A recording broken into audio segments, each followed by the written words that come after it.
Good morning. Today is a special day because we have here one of our community partners, my community partner, and the person I always work with my practice, my personal practice in natural dyes. So, si Sir Luis Agaid of the Abra Indigo Cooperative from Namarabar, Peña Rubia, Abra.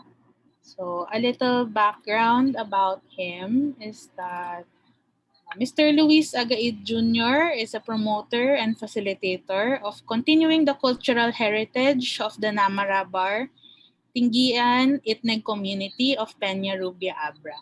So, his father, the late father, Luis Agaid Sr., is the father of indigenous natural dyes of Namarabar. This is a traditional craft their community has been practicing for many years.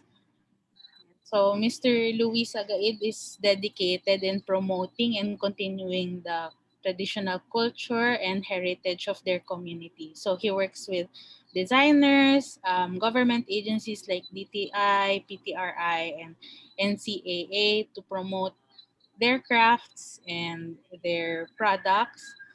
And hopefully you will learn a lot about their practice and their craft so that you can also grow and think of your own designs and how you can integrate them. Okay, so the first part of this talk, Sir Luis will mainly share his experience to us. So, in second part, just a little bit of application. I will show you how to start your own dyeing practice in your own home. So, uh, after which we'll have a Q&A. Anything you want to ask me or Sir Luis, and we'll have them. We'll entertain the questions later. Okay, so without further ado, I'll just share screen and Sir Luis, pwede na po kayo mag-start. Share ko lang po yung presentation.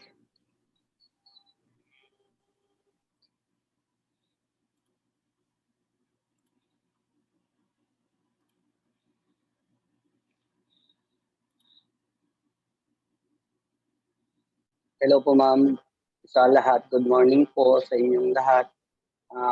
Although, okay na po ba ma'am? Apo, okay na po. Hello, okay na po. Apo. Although yung natural dye is from the early days sa aming mga ancestors na pinaglipat hanggang sa akin na hanggang ngayon na gusto na ko rin ilipat sa mga itneg na andito sa Abra na hindi lang po dito sa amin kundi po lahat po sana ay tangkilikin yung ating Philippine natural dye. Dahil ito'y sa aming paniniwala na ito'y nakakatulong po sa ating someday, yung ating kalikasan.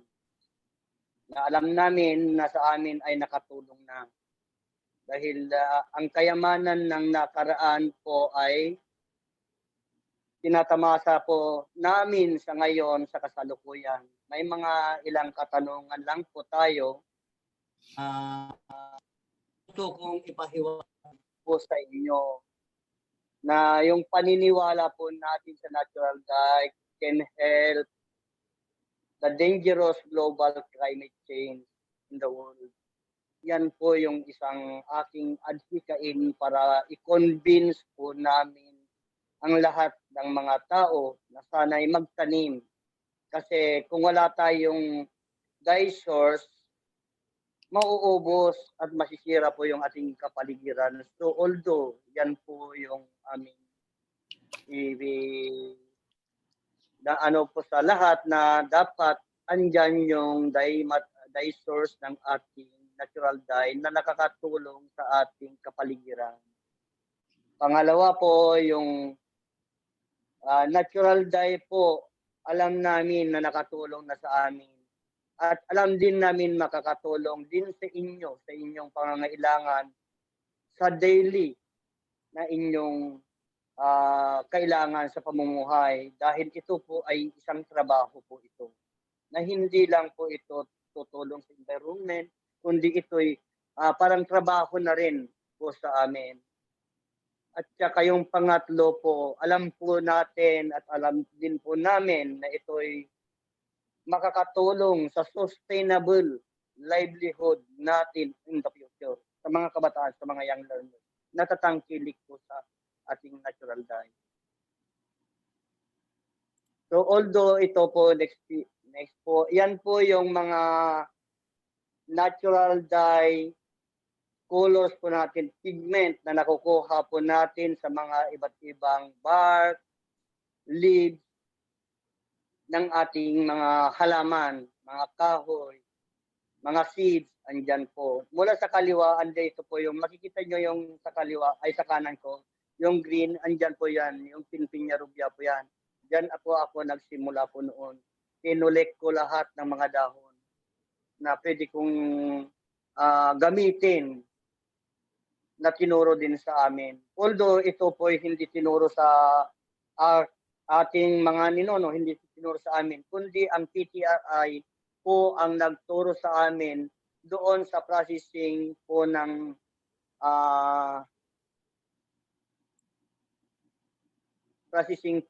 pagkolekta ng pigment dahil sa indigo. Yung indigo po yun, itinuro po nila sa akin kung paano yung pagkolekta po niyan. At saka natutunan ko na rin yung mga ibang mga kulay na gawin din parang sa indigo doon sa fermentation. So although ayan, na-collect ko yan. Pinagtyagaan ko yan almost 1 year na nung sinimulan ko yan, napaiyak ako nung nailabas ko ito sa social media. Una kong nailabas yan sa Philippine Art Educators Association. Next po, ma'am. Ayan, yung background po natin ay alam po natin na yung tingyan at saka itlog, dalawa yan. Ang itlog po kasi ay yung nanatili na pagan dito sa amin. Hindi po sumunod sa mga Spanish at that time. Yung tingyan, sila po yung mga itlog na naging Ilocano na binaptize po ng mga Kastila, sumunod sa mga Kastila. Na tinawag din ng mga Kastila na Indio. Kami naman Pagano. Yun po yung katotohanan na hindi po namin wala dito sa amin. So although na ang traditional natural dyeing na preserve po hanggang sa amin sa ngayon, yung mga Ilocano siguro hindi na nila na-preserve dahil sila po yung katulong ng mga Espanyol. So dito sa amin mga itlog na hindi naniwala sa Spanish dahil alam namin na mayroon din kaming religious belief na nakakonect doon sa aming pagkatao. Sa simbolo ng mga kulay regarding sa aming tinatawag na kabunyan, the good spirit, yun po yung God. Na kagaya po doon naman sa inyo, sa Katagalugan, Bathala ang tawag po ninyo. Sa mga iba, Buddha. So although sa amin naman kabunyan, pero iisa lang yan, good spirit, the creator, the one God. Yun po yung aming paniniwala. Yun po yung konting background po namin na talagang itong mga natural dye na ito, hindi namin po binitawan mula sa weaving industry. Mga sa tato, doon po kami nawala dahil that is 1970s. Nung panahon ng martial law, pinawal po yung tato. Pati dito sa amin binawal. Although na may tato ako dito noon, kaso nga lang tinatanggal sa akin ng tito kong barangay chairman. So di namin tinuloy po yun, tato. Kaya hindi po nanatili dito. Ang nanatili po dito yung embroidery at saka yung natural dye, especially natural dye. Next po.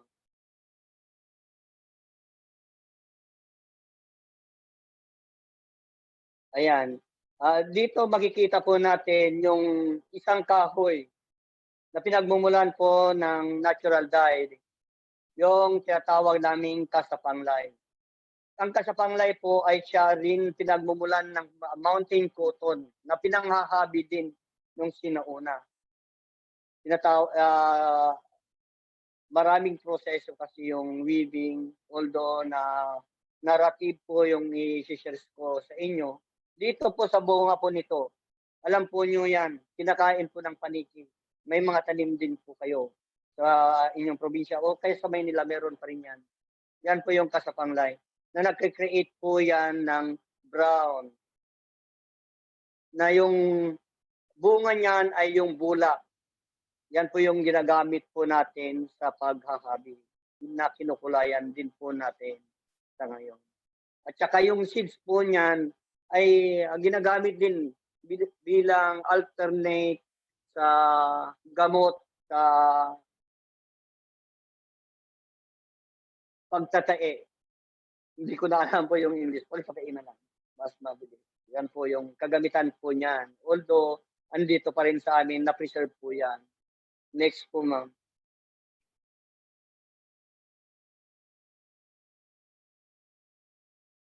Ayan. Ito naman si sapang wood. Ang daming benefits po nito. Ito po ay nakakapag-create ng kulay na pinkish red at saka violet. Yung sapang wood na ito ay isang kahoy na may mga tinik-tinik na makikita mo doon sa mga borders lang dito sa amin. Borders lang po nakatanim mga yan to protect the village po nung unang panahon na hindi basta-basta makakapasok yung mga mababangis na hayop dahil may mga tinik po yan. Yan po yung ginamit ng mga sinuunang tao to protect the village. At saka andyan din yung mga kulay na nagsisimbolo po sa amin, sa aming paniniwala doon sa aming kabunyan. So although ito'y sa aming paniniwala na sumisimbolo sa kasayahan ng mga tribo noong panahon na hanggang sa ngayon ay andyan pa rin ang paniniwala po namin.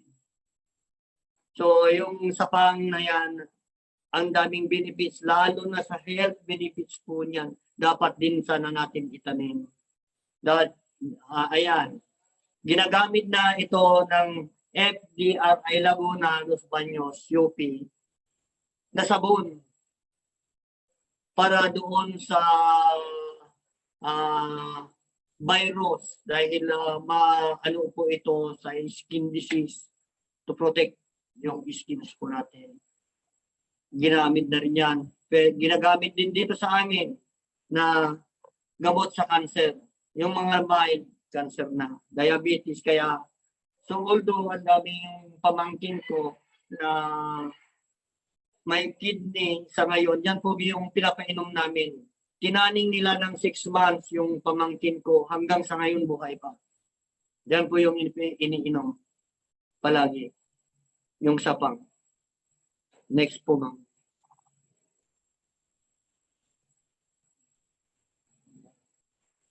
At ayan, si Indigo. Ayan po si Malatayon. Malatayon po yung tawag namin dito. Sa Indigo Pera Tinctoria. Ito po ay nag-isdan po na po po ito. Kahit yung aking mga magulang.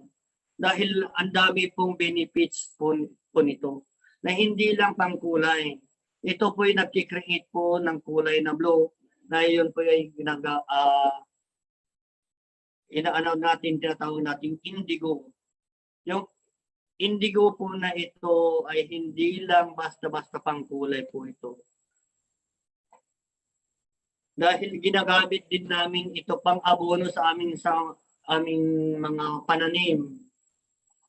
Ginagamit din namin pang tanggal sa lamok. Sunugin mo lang yan, iano mo sa bahay, tanggal lahat yung lamok. Na yung kulay po nito ay nakakonek sa aming kabunyan, sa aming paniniwala sa aming kabunyan for inspiration sa aming good spirit. Yung wisdom at saka yung peace na napanatili po namin dito. Dahil talaga dito sa amin, kulay puti at saka blue lang yung gamit po namin noon. Na makikita po ninyo doon sa mga sinaunang kasuotan ng aming mga ninuno. Yan po yung tinatawag namin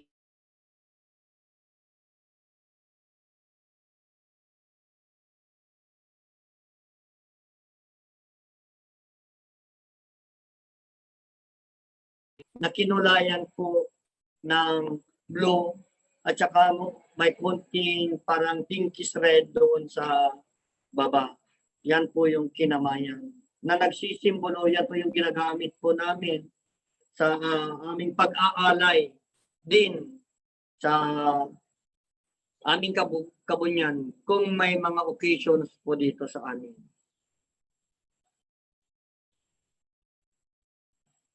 Next po, ma'am. Ayan, si Aswete, yung ating Annato tree, yan po yung fruit niya. Nagkikreate po siya ng orange color.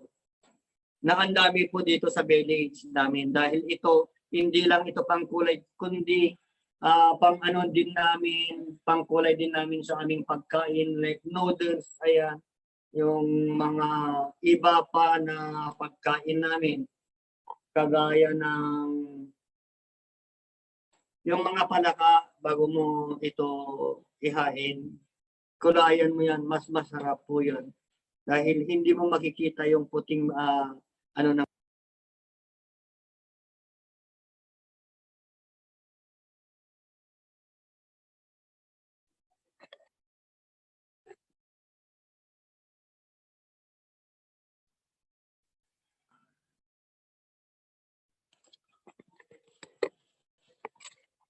yan po yan.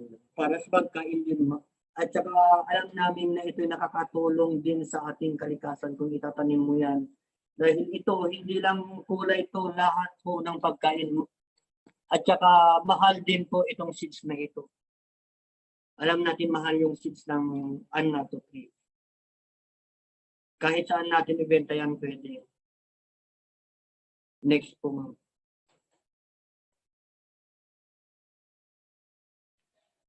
Yan, ito na si mahogany.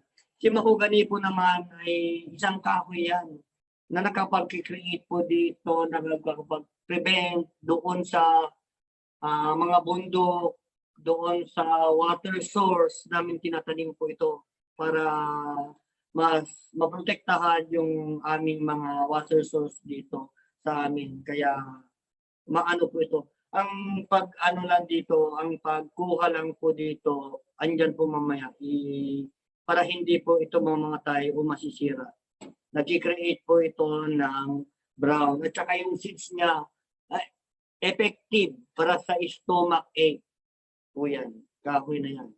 Pag lang damihan, kasi parang acid po yan, yung buto niya. Pero effective, lahat po nung nakaranas ng yan po yung pang namin sa mga sakit ng tiyan dito sa amin. Effective pa yan. Tanggal lang. Parang kidlat, matatanggal ka agad. Next po, ma'am. Ito naman, kutakot nito is a vine.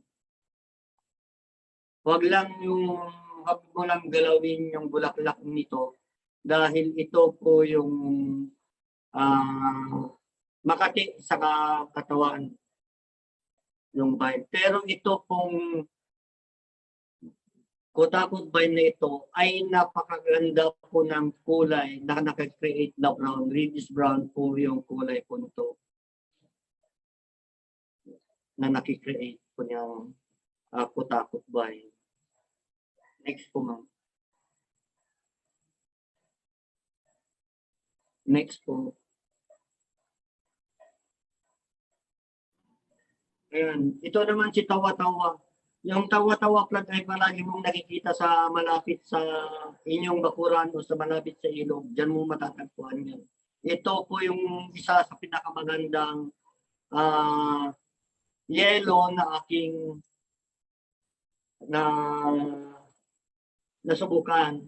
Yellow po yung nakikreate na kulay po nito. Pati po yung talisay, nakapag-create din po ng yellow po yung talisay. Pero yung talisay po, ano po yun, maraming pong uod na Makati, kaya although hindi namin ginagamit masyado yung talisay leaves dahil doon sa uod na Makati baka mapasok pa doon sa ating gagawing kulay. Kaya dito kami pumunta sa Tawa-Tawa. Ito po yung yellow colors po natin. At saka madali lang po itong buhayin. Madaling buhayin po ito. Next po. Ayan, si Penpeña Rubia naman, ito po yung tinatawag natin bangka-bangkaan. Ang dami siguro niyan sa inyo. Yung leaves niya po yung nakapag-create ng green colors na pinatunayan po ng Philippine Textile din dahil linibro na rin nila yan, yung bangka-bangkaan. Although na ito ay isa ring mabisang gamot sa kidney failure. Pero ang alam ko mas mabilis na po yung sapang tree dahil all over the world na po yung sapang tree. Napatunayan na po lahat ng mga scientifico na yung sapang wood is mabisa sa kidney at saka sa cancer. So although ito naman mabisa din, pero ito maganda rin ito itanim sa backyard gardening. Kahit sa eskwelahan, dahil ito po pinatanim na din natin ito sa mga eskwelahan po noon. Kaso nga lang, syempre, ito na, wala nang pumapasok na estudyante. Ang daming namatay. Ito po ay binibili po natin noon ng 25 pesos per kilo yung dahon pa lang. So, alam namin, ang daming makinabang po nito. Next po, ma'am.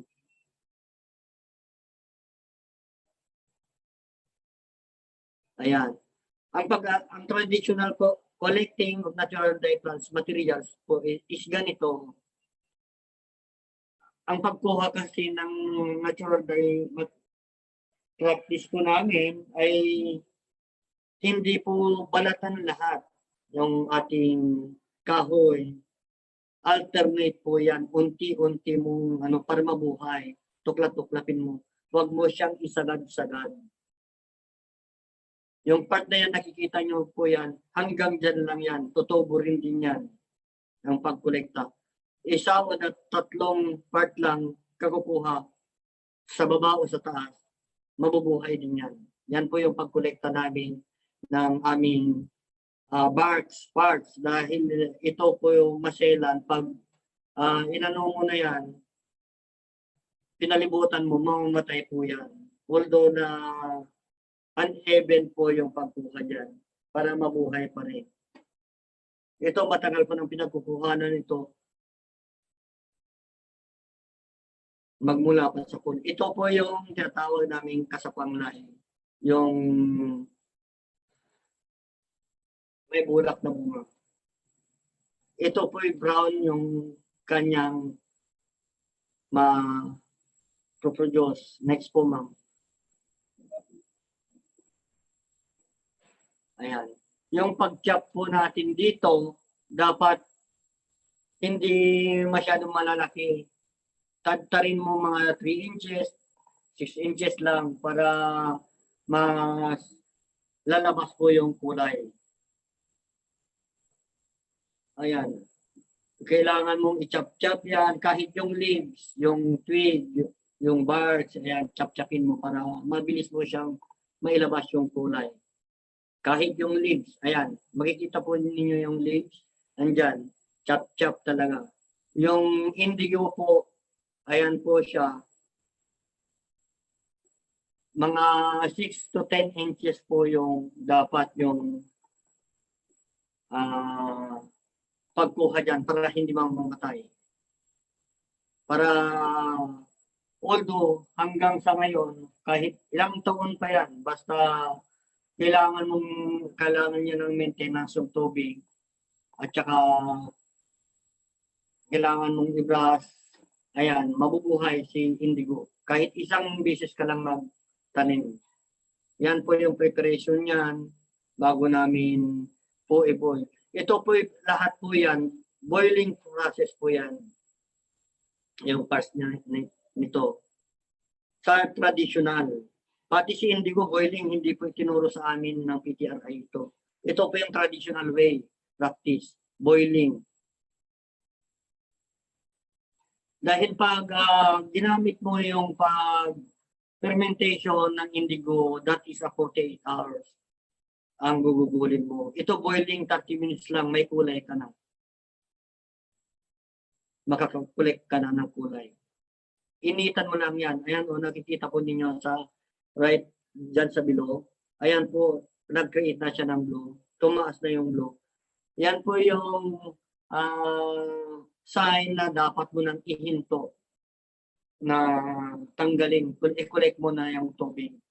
Kasi pag masyado na mainit yung tubig, mawawala po yung kulay niyan. Kailangan lang dahan-dahan yung apoy. Although na nakita nyo doon, siyempre unang part pa lang yan, sa bandang kaliwa po natin, maraming apoy. Ito, wala nang apoy. I-collect mo na yan. 30 minutes lang ang gugulin mo po dyan. Tanggalin mo na yung next po ma'am. Tanggalin mo na yung mga dahon and then i-collect mo na. Kailangan mo din ng strainer. Next po, ayan, makikita po nyo sa salain po yan para malinis din yung yung kulay tubig. Ayan, pwede mo nang gamitin yan. Yung nasa kanan po ng screen. Ayan. Pwede nang gamitin ka agad yan.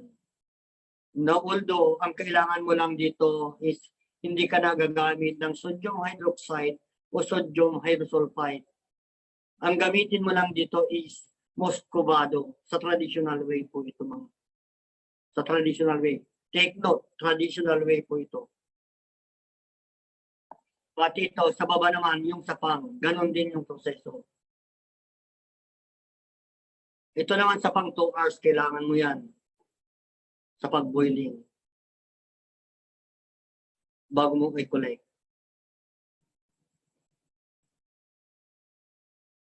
Yan po yung mga pictures po natin na gabay po sa inyo sa pag-collect at sa pag-boil po niyan. Sa next part po natin, andyan makikita nyo na yung aming natural dye samples. Yan po yung mga gawa namin. Sa kanan po, kaliwa ko po, ayan yung bata na yan.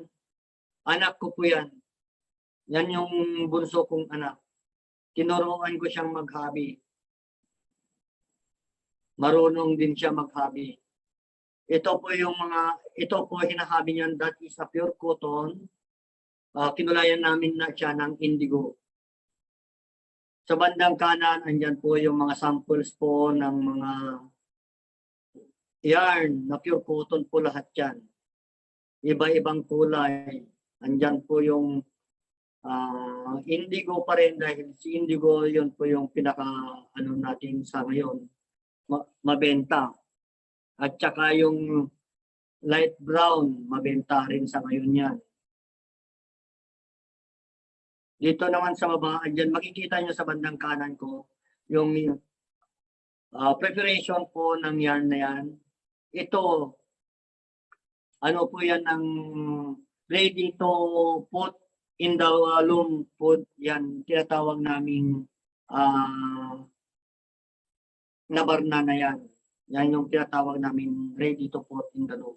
Bali, ang pagkulay po natin dito is hindi po siya masyadong dahil si indigo po, oxidation po yan. Take note, oxidation po si indigo. Yung lang namin dito, binuil lang namin dito is yung sapang. And then pinatuluan po natin ng indigo. Yung mga ibang part po natin. Tulo po yun. Para makulayan po ng blue. mixing of colors po natin yan. Ayan. Yan po yung mga samples po ng ating mga nakulayan na. Ito naman, yung mga fabric. Ang makukulayan kasi ng ating natural dye ay mga fabrics na indigenous na tinatawag po natin like cotton, silk, pinya, abaka. Andyan din si rayon, si bembo, yung kawayan, bembo yarn. Napakaganda rin yan. At saka yung rami. Maganda rin yung rami, yung saluyot na kulayan natin sa natural dye. Dahil lahat po ng mga kinukulayan ko, pinapadala po nila, tinatanong ko kung anong pong fabrics po yun bago kukulayan. So although ito po mga cotton po yan. Ayan. Ito naman yung canvas, yung bag, canvas na nabibili. Yan po yan. Paint po yan. Paint po yung ginamit yan, pangkulay. Ayan po yung mga ano natin, bago natin makulayan po kasi yung ating mga yarn, kailangan natin yung preparation po nito. Tanggalin muna natin doon sa kanilang cone. I-re-spin po natin po ito para makulayan po natin. Kaya ginagawa po namin yun. Ayan, ini-spin na po namin. Matrabaho din to. Although na alam din namin na sana ma-appreciate po ng mga bibili sa amin dahil ang alam nila dito sa natural dye is parang mabilisan lang yung gawa. Dapat andyan yung sinasabi ni Sir Julius noon sa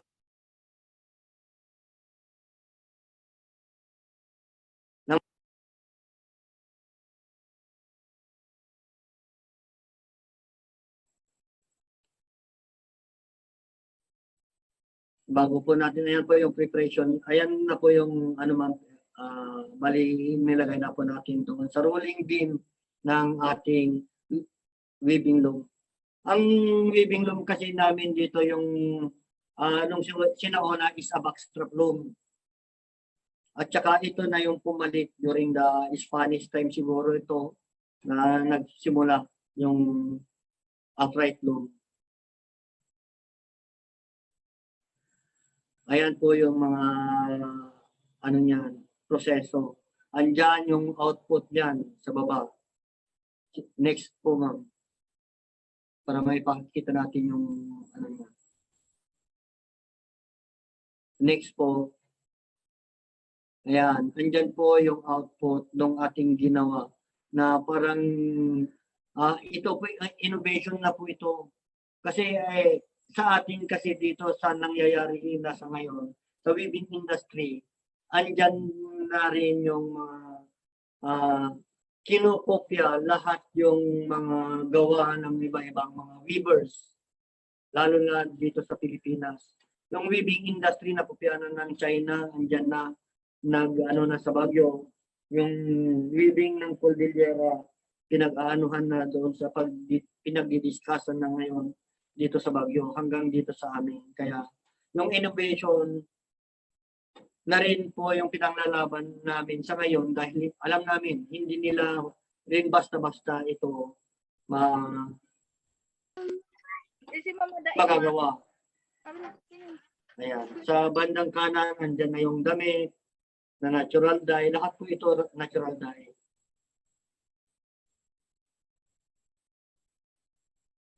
Next po, ma'am.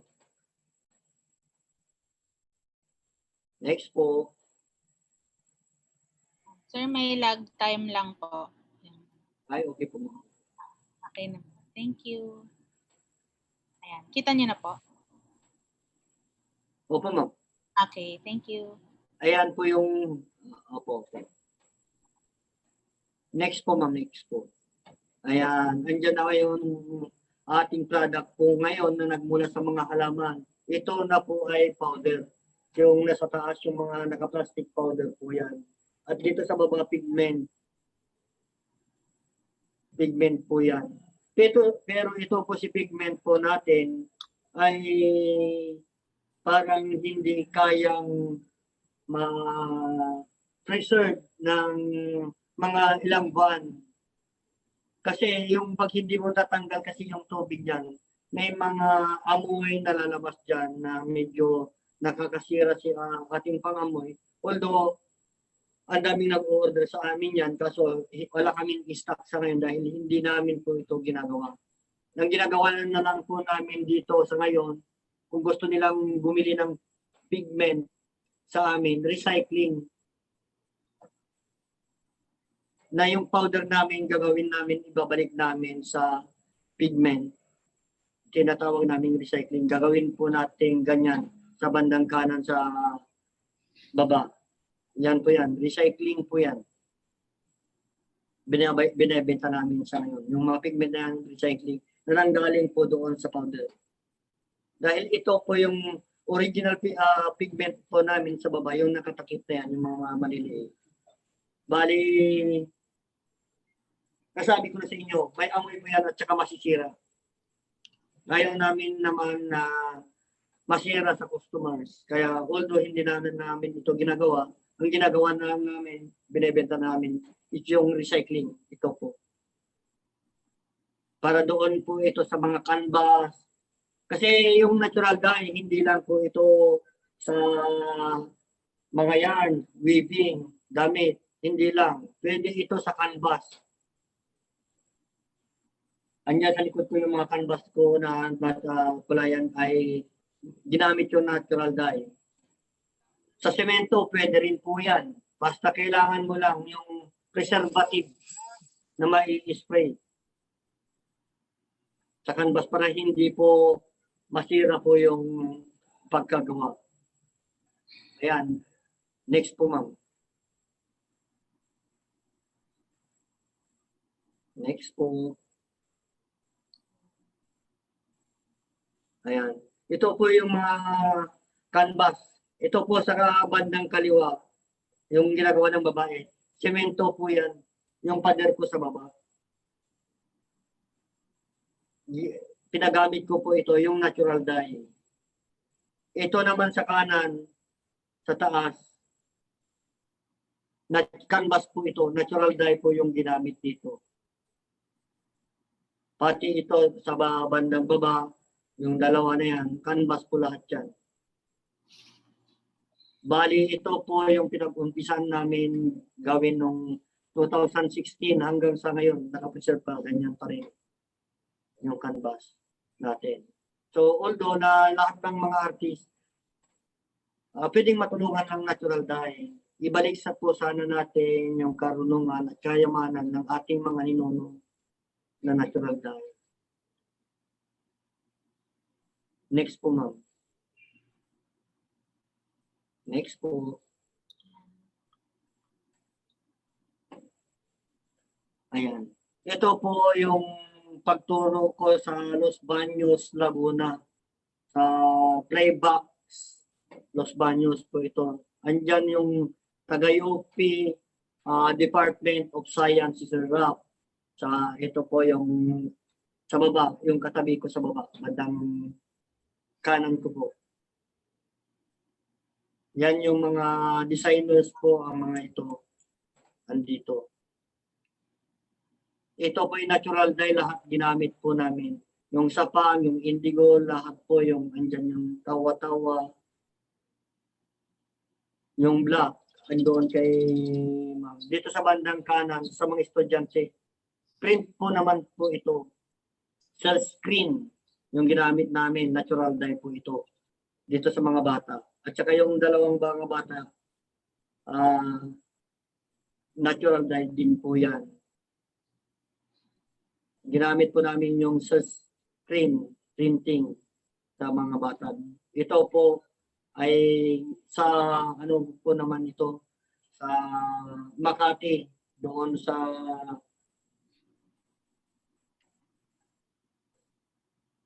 ano ba yung muna yan? Hindi ko na matandaan. Sorry na lang. Ito naman dito sa bandang baba, ito po yung mga estudyante ng Colasa Art Center. tinuruan ko po yan. Diyan po ako napasubo. Mag-English dahil English speaking po lahat yung mga bata. Muntik na po akong nawala dyan. Yan po yung hindi ko makakalimutan sa talambuhay ko na talagang napasubo akong mag-English.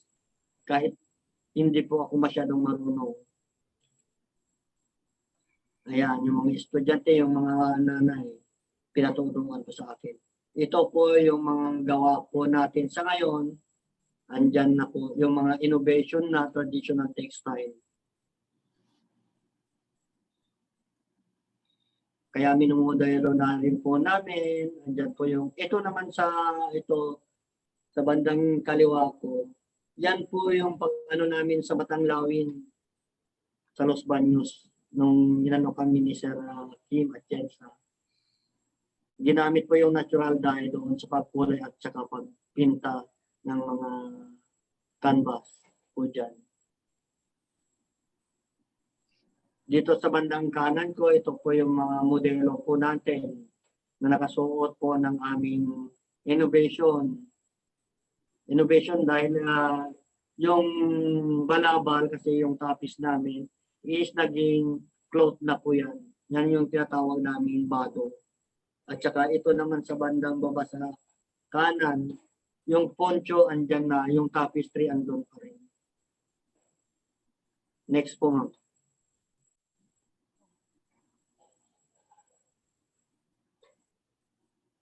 Ayan.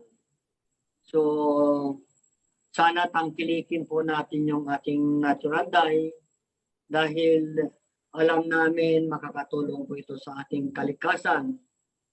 At alam din natin makakatulong din po sa mga sa livelihood natin sa hinaharap.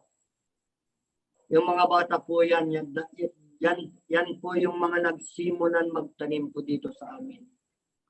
Yan po yung katulong po natin na talagang ipinaano ko sa kanila na magtanim ng natural dye plant source materials para mapakinabangan natin sa hinaharap.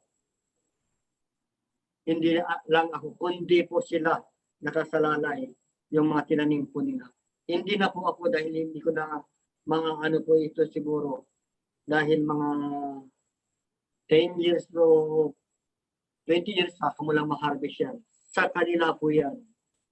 Tinuruan ko lang sila at tinulungan sa kanilang hinaharap. Ayan. Thank you so much po. Sana po makatulong po yung aking konting shares po sa inyo tungkol sa natural dye. Para tangkilikin po natin yung ating Philippine natural dye dahil ito po ang sekretong kayamanan ng ating mga ninuno sa nakaraan. Thank you so much po. Thank you po, Sir Luis. Ang dami po namin natutunan tungkol sa community nyo. So, yan po ang first part ng webinar natin.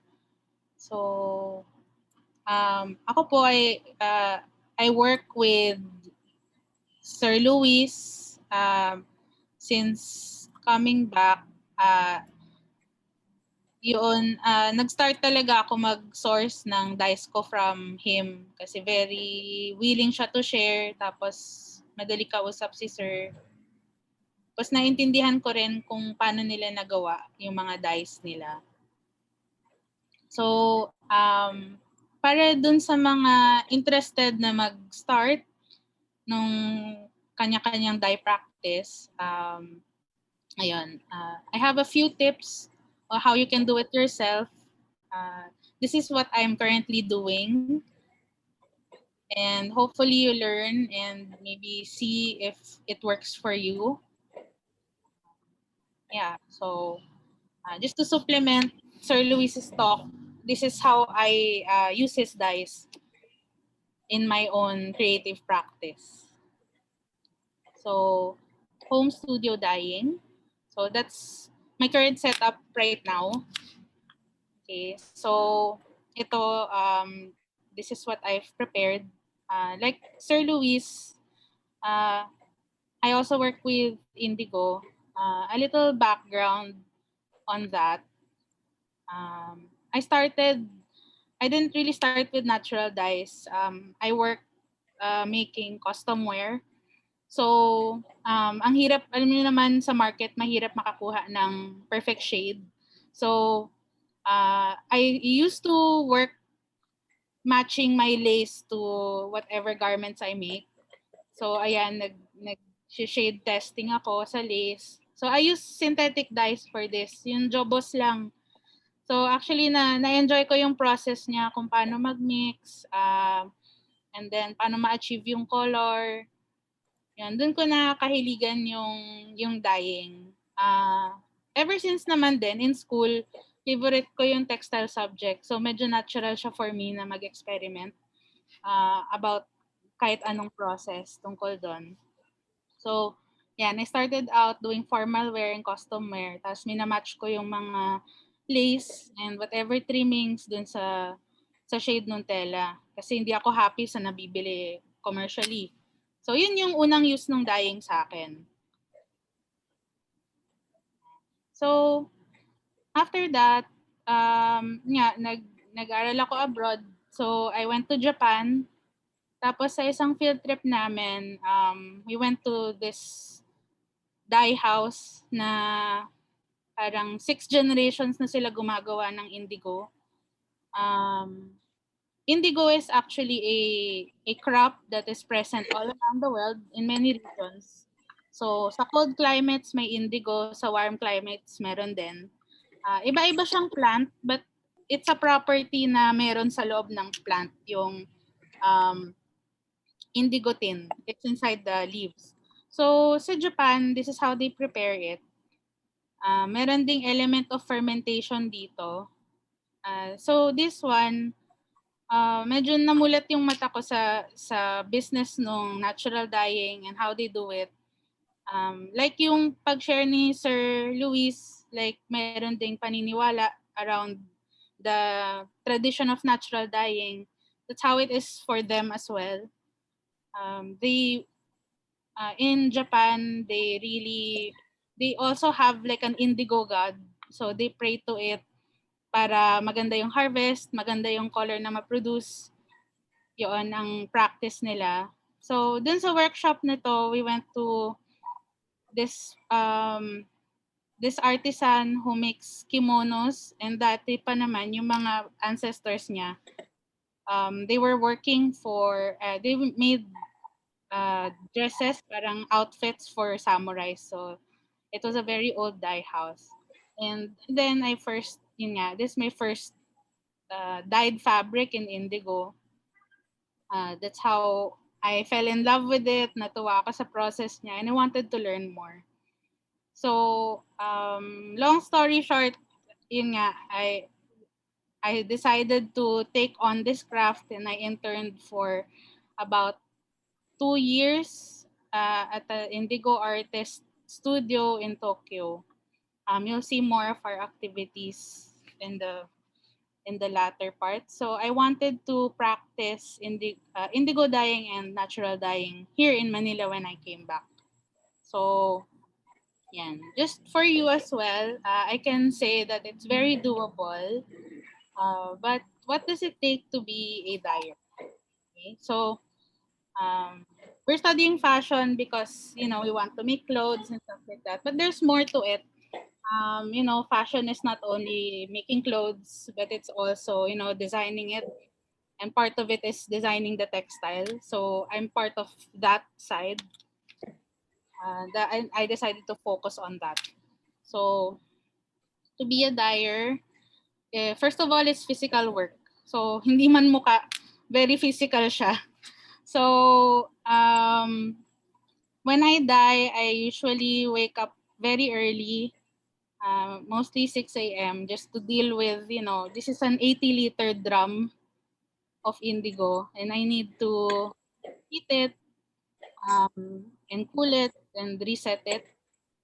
So sometimes you will need the help of a partner. This is one of our workshops before in Japan with my boss. Ayan, you need the help of a partner to dye something kasi minsan makapal. Kunyari, you're dyeing jeans or a jacket.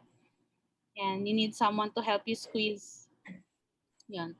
Um, Also, madami siyang lifting because yun nga, if you don't have anyone to help you, you'll need to lift a lot of pots and then stir the big vat. So it depends on what kind of yield you're doing. So I like to think of it as cooking with color. So para siyang kitchen setup basically. So next is know the basics. So of course, natural dyeing has no set rules. So there are basic principles. Okay, kung yun nga, your basic mordants and ratios, but it's all very open. It's free to experiment. There are also a lot of different styles. So in our textile class, they explored different styles of dyeing, like bundle dyeing, solar dyeing. So madaming styles. So know what works for you. So it's always a constant research and practice. Hindi siya yung tuturuan kita manahe and that's how it is forever and ever or whatever like that. It's more of like I can say I've been doing it almost 3 or 4 years. 4 years this year and I still learn every day. So it's very surprising na um, the dye kasi reacts with seasons or temperature and stuff like that. So especially my personal practice deals with a lot of elements like that. So knowing the basics has like knows a level ground for this type of craft para meron ka lang basis to make tweaks and other colors, but um it's very open for exploration as well. So next is the workspace. Again, it really is a requirement to have a workspace. So like it's not like a kitchen setup, but you do have your basic stove and pots and mixing. But if you're dealing with fabrics this big, like 2 meters, you would need really big pots for it. So that's your basic setup. Like with mine, I just used our existing veranda for it. So if you have this, it's also advisable that you do it at an outdoor space because there are fumes and also smoke and there are smells. Yun, there is a constant presence of smells. That's why you also have to equip yourself. So keep yourself safe and also healthy. Wear a mask and wear gloves when you're doing it because it's cooking with a lot of hot water. Yun siya.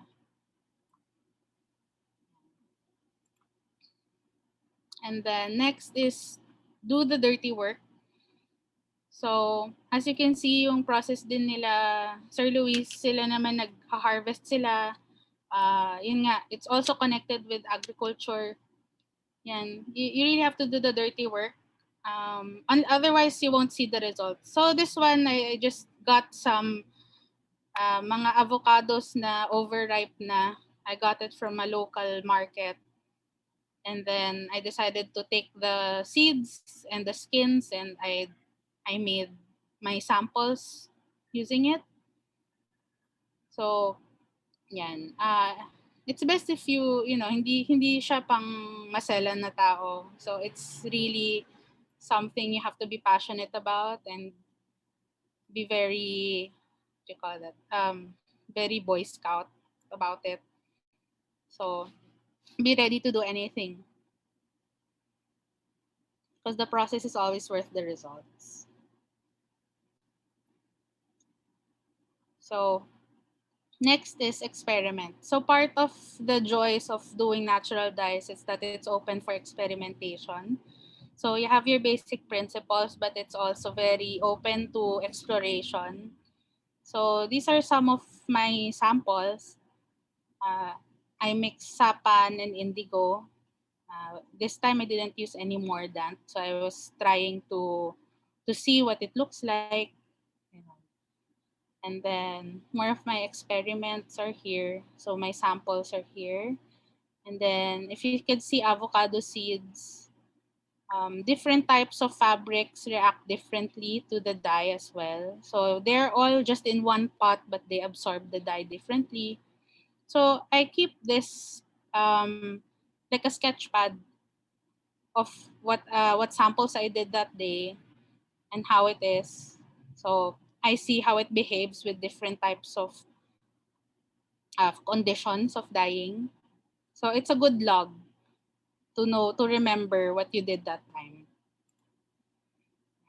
So also on other unconventional materials, so I tried to dye on shells. So it was this before, and then I got really nice blues after. Okay, I tried yung bubbles from my indigo. I found that it's very pigmented as well, so I tried to make it like a paint, like paint my pot with it. So yeah, so this is what it looks like. Um, Also in dyeing, I always have my hands permanently stained for a few weeks, ganyan, for a few days. So sometimes that happens. So it's not really, I don't have parang a really good working photo because sometimes it could be unglamorous. Ayan. So but it's all very a fun process. Ayan. And very important that we exercise patience. Yan. So when I do indigo, it's one of those dyes that you can use over and over again. So it's actually a very sustainable type of dye. In my practice, I could keep it for almost a year. So right now, this vat is almost 1 year old. Nagbe-birthday na siya sa April. So um, ayan, it's really a test of patience. Sometimes it doesn't work the way you want it to be one day. So it looks like this when it's losing color or it's affected by the weather. It looks like this. But then when I reheat it and revive it, it's going to look like this, a very beautiful blue. So yan. So all of this takes place in about maybe an average of like 6 hours. So the whole reheating and then testing it. So these are my test strips where I go from it starts from this, like the very light blue siya. So when I revive it, so you have to meet certain good conditions to make it blue again. So you add color and then add apply temperature and simmer it for a few hours to make it very nice blue again. So for me, this whole process was kind of the most interesting part of my work, and the parang magic process siya, but it's also science. So ultimately, it's kind of scientific as well. So with that, yun nga, there's a lot of patience involved. Like si Sir Den na mention niya is that yung first gawa niya ng pigment, diba, he was doing it for almost a year. Yun, it's very true. There's a lot of patience in natural dye. So, and lastly, most importantly, you have the dyer's journal. So it's important you document your process. These are some of my tests. Again, I have different fabrics and then see how the color behaves or how many dips I did with it, how it looks like after. So I just want to log it, and if something works, then I could go back to it. So this is very important because, like I said, it has a general recipe, but you yourself would know what works best. So keeping a dyer's journal would be able to backtrack your steps, see what you did well that day, or maybe see what you did wrong, and then you can adjust all throughout. So always document it. And this is one key thing with all natural dyers, that is that they also keep this journal. Yan. And of course, you should build relationships and collaborate. So even if I myself is also can design clothes, I can also have different applications for my work. But it's also nice to see what others can do with your dies. So right here, I had partnerships with Sataya Bookstore in Tokyo. I was organizing uh, workshops with different people in Japan. So it's nice. We only ask them to bring their personal belongings and see what they have. So with this, it's also an element of surprise. What they have, what it looks like when it's done in Indigo. It's very nice to see how other people think and um, see us very beautiful to them. And so my latest project, I was doing indigo dyed masks. So it just ended. We stopped selling for this season, but ayan. So I was doing repurposed fabric and turning them into masks. So I had this for a while. And also I teamed up with other designers. So here are my clients from Hong Kong. These are actually the ones pushing me to do more different things with my natural dyes. So I'm happy to be working with them. So um, we could see that indigo doesn't really just stay in natural.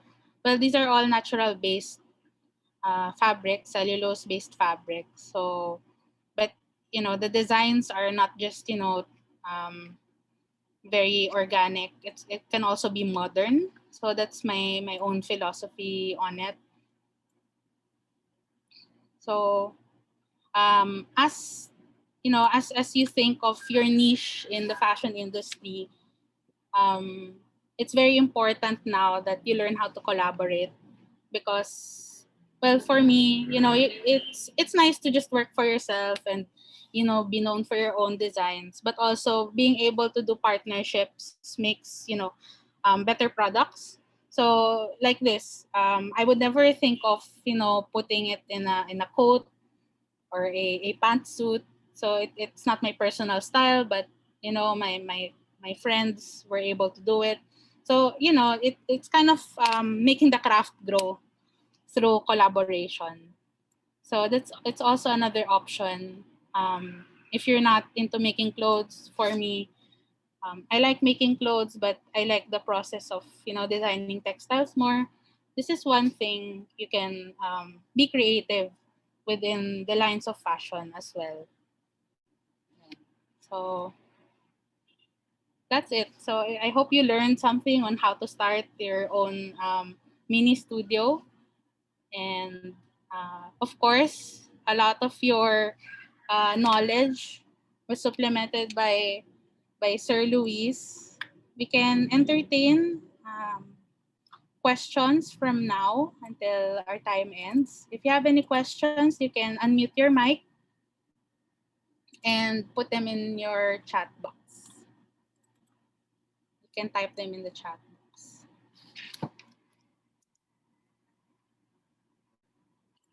So if you have questions para kay Sir Luis, we can have an open forum.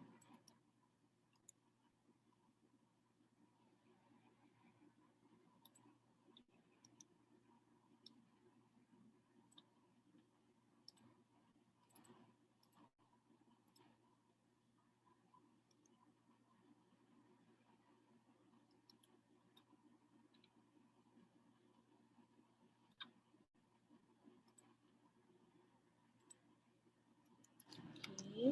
Anyone have questions?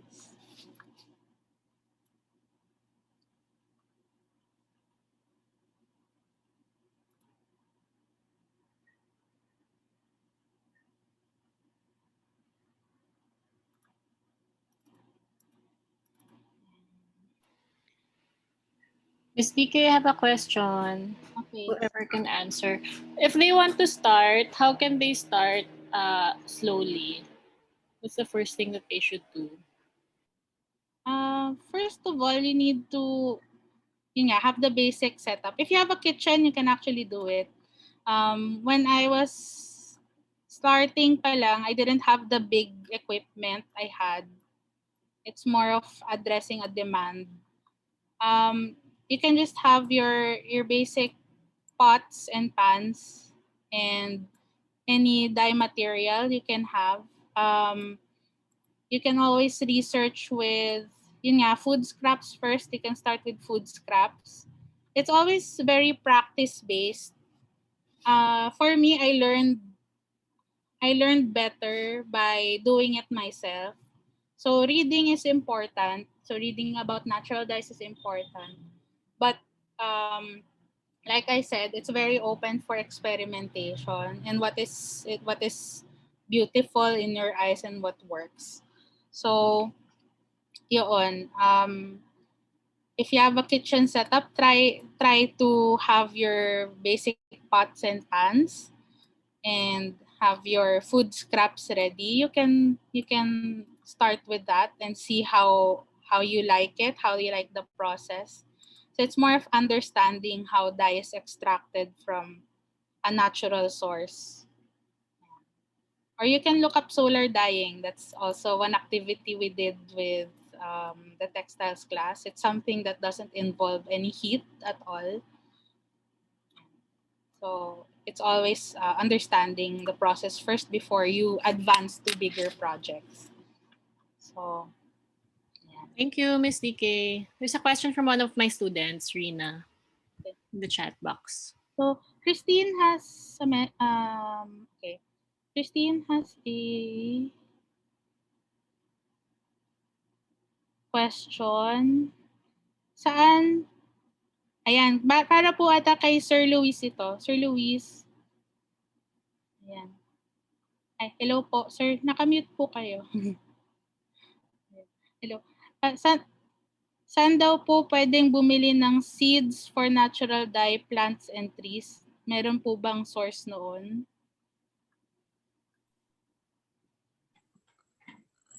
Wait lang, magkiti.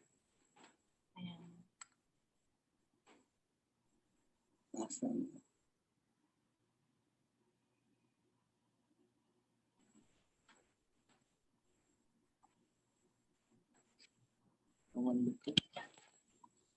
Hi sir, dinig niyo po kami.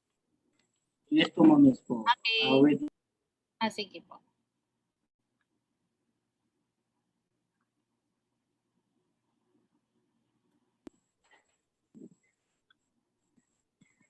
Bakit ayaw?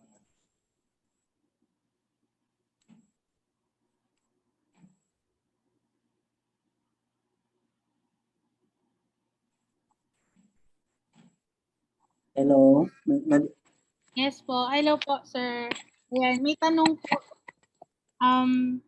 Saan po daw pwede bumili ng seeds for the natural dye plants or trees? Kasi yung indigo po, ma'am, bali, narinig niyo po ba ako, ma'am? Opo. Yung indigo po, bali, seedlings po yung binibigay po namin, ma'am, na hindi po buto. Yung mga ibang kulay, like tawa-tawa, pwede po siya buto, ma'am, na dahil hindi po siya maselan, buhayin. Yung indigo maselan po siya buhayin. Kasi sayang din yung buto if ever na hindi mabuhay kung buto. Kaya binebenta po namin is seedlings. Per seedlings po yun. Hindi po siya buto. Yun. Thank you po. Tsaka I think Christine, for depende dun sa type ng natural dye plant mo, meron din babagay sa type of soil tsaka condition ng lupa. And meron siyang space na requirement. Kunyari kung tree siya, baka meron malaki ang kailangan. Di man dyan rin na rin. Ayan, in between the plants. I've asked also PTRI about this kasi gusto ko mag-start din ng a little bit of a dye garden. Parang having indigo requires 1 meter apart. So parang yun ang growing size niya. Yun. So ayan, I hope that answers your question. Madami tayong sources so you can identify them. Ayan, and nasagot ni Sir Luis yung ibang questions about their type of natural dye sources. So, Rina has a question. What is the recommended weight of the fabric for natural dyeing? You can actually dye any size, but to start with, maybe you can start with a small scarf size. So, maybe 15 by 15 or 30 by 30 inches. Yun muna. Kasi when it gets bigger, mas mahirap siya gawing pantay. Kasi kailangan mo mabalance yung pagkakapit nung dye doon sa fabric. So, start small. Yun. Pwedeng hanky lang muna. Tapos, if nagamay mo na yung process, then makakapag-dye ka na ng mas malaking project after that. So, okay. Si Jed po, Sir Luis, merong question. Paano nyo po nalalaman na magbibigay ng kulay yung isang bagay or halaman? Yan po yung tinatawag po ninyo ni ma'am na kailangan po natin. I-test muna yung halaman kung ito po yung kakapit o hindi. Dahil pag hindi may kakapit yan, pag nawawala ka agad, hindi po advisable na gamitin. Nagkakakulay siya pero nawawas naman, hindi po advisable. Although na kailangan po sana natin is yung talagang pag kinulayan mo na yung fabric mo at winas mo siya, hindi po siya basta-basta natatanggal. Yun, maganda po yun na kulay. Pwede rin po kayong advice ko lang, pwede kayong mag-test sa mga halaman doon sa paligid nyo. Doon kayo mag-umpisa para malaman po ninyo at saka may mga iba kayong matutuklasan instead doon sa natuklasan na namin, sinauna pa. Dahil dito sa amin marami po ito. Diyan sa inyo, pwede kayong mag-collect ng mga ibang halaman. I-test po nyo yun. Yun po yung advice ko po sa inyo. Although na kailangan nyo lang gawin, take note, na makapit po yung pagka-test po ninyo. Yun po ma'am. Pag nagwas po kaagad at saka walang natira, ibig sabihin, may kulay siya, hindi kakapit yung kulay. Hindi po advisable na pangkulay sa tela. Yun po yun ma'am. I-test po nila muna. Okay. Thank you po, Sir Luis. Ayan. Next po si Miss Julie. Ano po yung tanong niyo, ma'am? Hi, Ate Julie. Mag-unmute ka muna. Si Ate Julie ay weaver from Buhi, Kamsur. Hi, Ate Julie. Please Hi, unmute. ma'am. Good morning Hello po. Ma'am, paano po kung gusto namin bumili ng seeds kay Sir? Paano po makakarating dito sa amin? Sir Luis? Ay ma'am, sa amin po, naririnig niyo po ako. Opo, Sir. Nationwide po yung services po natin doon sa shipping. Bali, VIP na rin po ito sa JNT. Lahat po ng order po ng mga tao sa amin, 100% makakarating kahit saan dito sa Pilipinas dahil VIP na po ito. Ipapaship daw Ate Julie ng JN. Oh. Paano po, ma'am? Paano yung contact ko sa kanya? Ma'am, dito po sa Facebook, ito po ang nakasulat sa baba. Meron din po silang Facebook si Sir. Revive Dye po ang pangalan. So, dito lang po, ma'am. Opo. Salamat Dito po. Sa screen. Susupot ko po. So, so, okay, Miss Olive. What's the best formula for eco-printing? What are the necessary materials needed and where can we buy them? So, I think for eco-printing, Miss Olive, it's more of what type of flowers or what type of dye materials you're going to use. Some use fresh flowers or dye powder as well. And then, it's more important na i-mordant yung fabric para mas successful yung kapit ng colors. Okay. Thanks, Diki. It's the Mordant, right? Is it available in Shopee? Are those the ones that they can buy? Yes, miss. It's more of you can use alum because it's the most it's Yes. safe and also the most used for eco printing. Okay. Thank you very much. Thank you, miss. Ayan. Okay, merong question si Miss Belinda. Okay, Belinda. Okay, which mordant is better, alum or organic soy milk for natural fibers? This is medyo confusing yung concept ng mordant. But to make it clear, mordant is a metallic salt. So it's a mineral usually that you use to make colors adhere to the fabric. So parang pampakapit siya ng color dun sa fabric. If it's not a mineral based, it's not a mordant.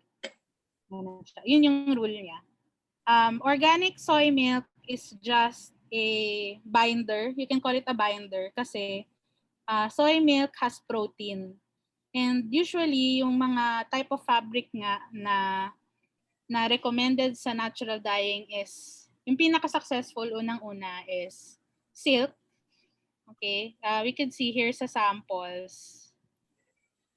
Yung pinaka-successful na colors is on silk. If you could see sa sapan or sa indigo. Yan. Or dito sa avocado dye. Mas maganda. This one is made out of silk and wool. Protein fabric siya. So protein fabric meaning galing siya sa mga hayop or sa what they call this, mga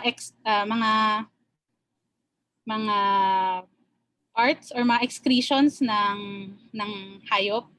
So yan, pwedeng silk, pwedeng wool. Yun yung protein base niya. And pag sa mga cellulose base meaning galing sa halaman, yung ibang dyer, gumagamit sila ng soy milk para imimik yung protein factor ng mga protein fabric. So pagka binabad siya sa soy milk, minsan mas nagbabind yung color ng mas mabuti dun sa fabric. Kasi meron na siyang, parang na-infuse siya ng protein. So yun yung background dun. Kaya parang nami-misinterpret siya as mordant. But it's actually, the correct term is binder siya.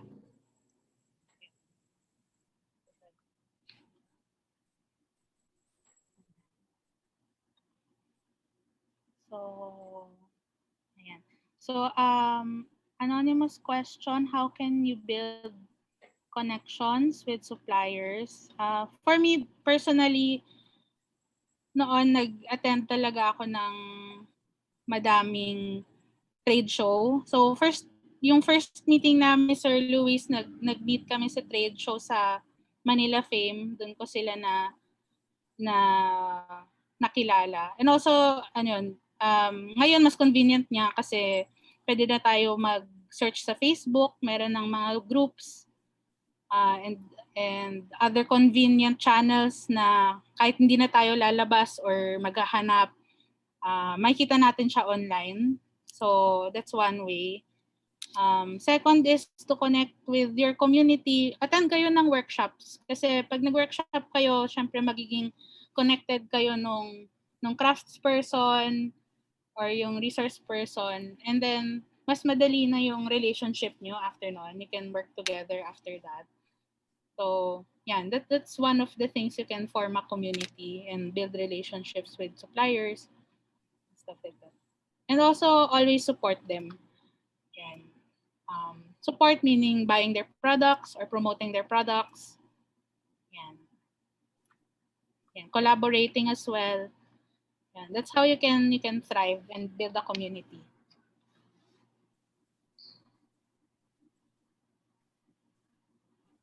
Okay, so next, they have a specific after treatment to ensure the dyes would stay even after a few washes. That's actually the job of the mordant. So to make it a bit stable. Minsan, like the indigo, kailangan siya i-neutralize. So binababad ko siya sa vinegar.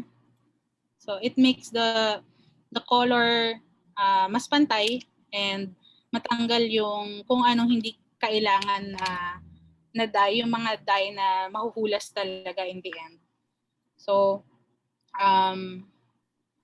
it's also important na hindi natin i-treat yung natural dyes as kapareho ng synthetic dyes. Kasi, first of all, natural substance siya. Matagal naman yung buhay niya. Okay, matagal yung buhay niya pag ginawa siya correctly. But again, it will still be prone to, fading pag nararab siya or naaarawan siya. So meron pa rin siyang special care na kailangan. So actually kaya ginawa ang synthetic dyes is to address these problems. But science and nature go hand in hand. So hindi naman masama yung synthetic dyes lahat. Pero hindi rin naman 100% convenient yung natural dyes. Pero siya, parang ecological trade-off. So which to you is more valuable? Sustainability or convenience? Those are one things you can consider while working with natural dyes.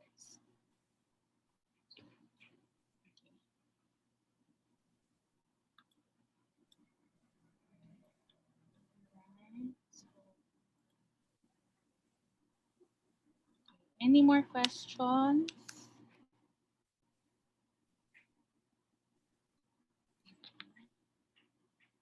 Okay, we can entertain one last question.